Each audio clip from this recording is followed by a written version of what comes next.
У канцы 16 стагоддзя Мікалай Радзівіл сіротка разгарнуў у Нясвіжы вялізнае будаўніцтва. У горадзе вырас новы вялікі езуіцкі касцёл, а побач з ім замак, пабудаваны паводле новай галандскай сістэмы фартыфікацыі.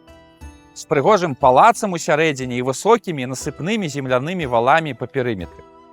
Але Радзівіл імкнуўся стварыць не толькі непрыступную фартэцыю, але і сапраўдны цэнтр магнацкай улады. Для гэтага трэба было не толькі моцнае мураванае ўмацаванне, але і сучасная артылерыя. Сіротка не шкадаваў сродкаў. Ён запрасіў з Нямецчыны знанага майстра свайго часу, Германа Мольцфельда, пабудаваў людвісарню, это месца, дзе робяць гарматы, і загадаў адліваць гарматы для замка. Гісторыкі падлічылі, што ў выніку гарматны арсенал Нясвіжу ў пачатку 17 стагоддзя складаўся 10 з 30 гармат. Для тых часоў гэта была вельмі заўважная лічба. Але Радзівіл хацеў не проста гарматы. Сіротка заўсёды вылучаўся маштабам мыслення. Ён замовіў Мольцфельду адліць некалькі гарматаў з багатым мастацкім аздабленнем, прыкладам якому ў тагачаснай Еўропе не было.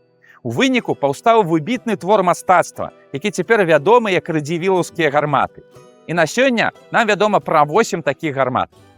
Гарматы ў 16 стагоддзі пачалі адыгрываць усё большую ролю ў вядзенні вайсковых кампаній. Але ўсё ж на той момант іх прысутнасць на полі бою не зводзілася толькі да нанясення крытычнай шкоды суперніку, але мела хутчэй псіхалагічны эфект. Гарматы яшчэ не столькі забівалі, колькі пужалі ворага гукам, дымам і выбухамі. Магчыма, таму Радзівіл разам з Мольцфельдам для часткі сваіх гарматаў выбраў містычную тэматыку – саламанда, Цэрцыя, Сава, Цэрбер. Хаця былі таксама і хрысціянскія матывы – святы Мікалай, святы Крыстафор.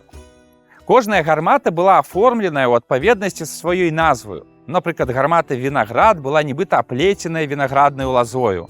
Адна з самых шыкоўных гарматаў – «Гідра». На ёй сядзіць пачвара з крыламі, з 7 галовамі. І дэвіз на гармаце адпаведны – «Уздымаю чорную хвалю і сею смерць». Ёсць таксама гармата ў выглядзе калоны, якая ўся патрушчаная і выглядае, нібыта сама гармата патрушчаная. Гэты мастацка-вайсковы твор каштаваў сіротку вялізных грошай. Гісторыкі падлічылі, што ў гады працы людвісарні Радзівіл аддаваў на вытворчасць нясвіжскага арсеналу да траціны сваіх даходаў. Але затое атрымаўся цуд. Слава выбітнага нясвіжскага арсеналу прываблівала людзей у наступныя стагоддзі. Ужо ў 1630-х гадах Юрый Радзівіл прэзентаваў 2 гарматы каралю Уладзіславу IV, і гэта быў напраўду каралеўскі падарунак.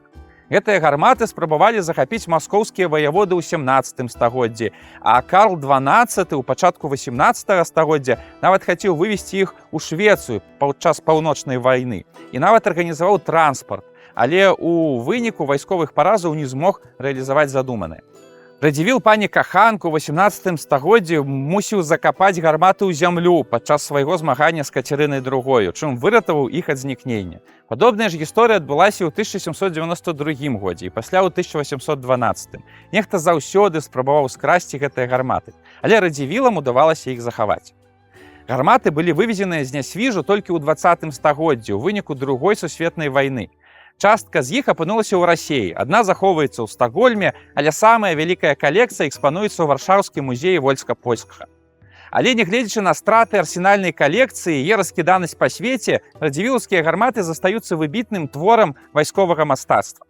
Гэта унікальны сплаў культуры і вайсковага мастацтва, бо ўнутры гармата гэта інжынерыя, звонку, арнаменты і нават імёны, якія падкрэсліваюць прэстыж радзівілаў. Гэта своеасаблівы сацыяльны артэфакт, выдаткоўванне сродкаў, інструмент уплыву, элемент палітычнай прапаганды. Асаблівую каштоўнасць мае мастацкае аздабленне гарматаў, іх надпісы, гербы, што робіць кожны асобнік унікальным помнікам гісторыі і культуры. Это не проста зброя, а сапраўдная металёвая кніга, у якую закладзены пасланні для нашчадкаў. Яны нагадваюць нам пра веліч і трагічнасць мінулага, пра неабходнасць захоўвання і вяртання нацыянальных каштоўнасцяў.